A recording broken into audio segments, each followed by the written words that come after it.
Welcome to AM Best Audio.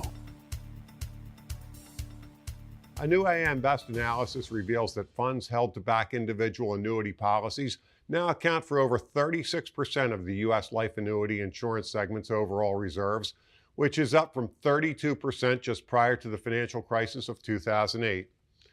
It illustrates a downstream shift from traditional defined benefit retirement approaches towards strategies more reliant on investment performance to drive yield. Over that same time frame, a larger portion of these annuity reserves have shifted to companies with an AM Best credit rating that is nearly 2 notches lower when viewed on a comparative weighted basis.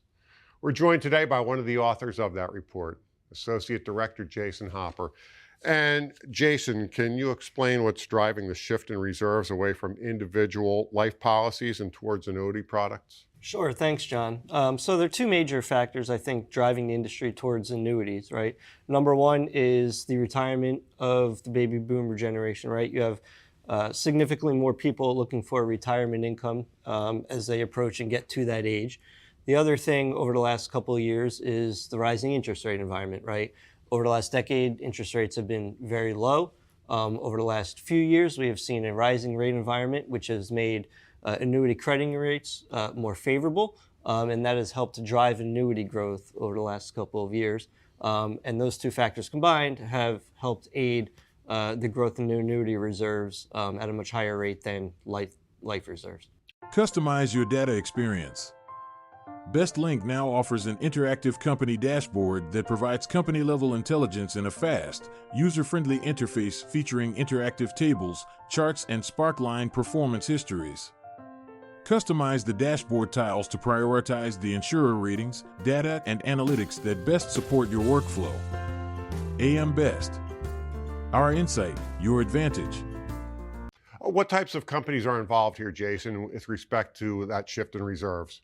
Yeah, so I think it's two factors. One, you have established market players that have at some point between now and 2007, before the global financial crisis, have been downgraded.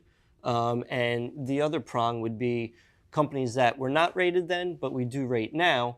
Those companies have generally lower ratings than the average weighted annuity writer back in 2007 when it was around AA or so. Like you said in the opening monologue, it's now around A+, almost 2 notches lower. What are the factors driving the lower ratings here, Jason? Yeah, so there are a couple balance sheet factors, right? Balance sheet strength is the foundation of financial stability, right? And within balance sheet strength, you have things like reinsurance dependence, which has been heightened much more now compared to 27.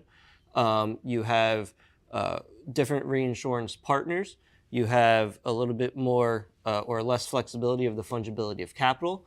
You have weaker quality of assets or low quality of assets, among other things. So you have all these factors within the balance sheet strength that are driving the balance sheet strength a little bit lower, which is ultimately impacting ratings and driving them a little bit lower compared to when we saw in 2007.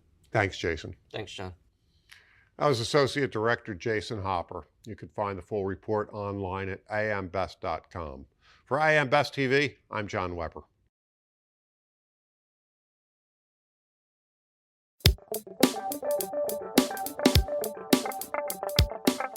Looking to get the full attention of the insurance industry? We have the platforms that will do just that. Whether it be AM Best TV, AM Best Audio, Best Review Magazine, or Best Day.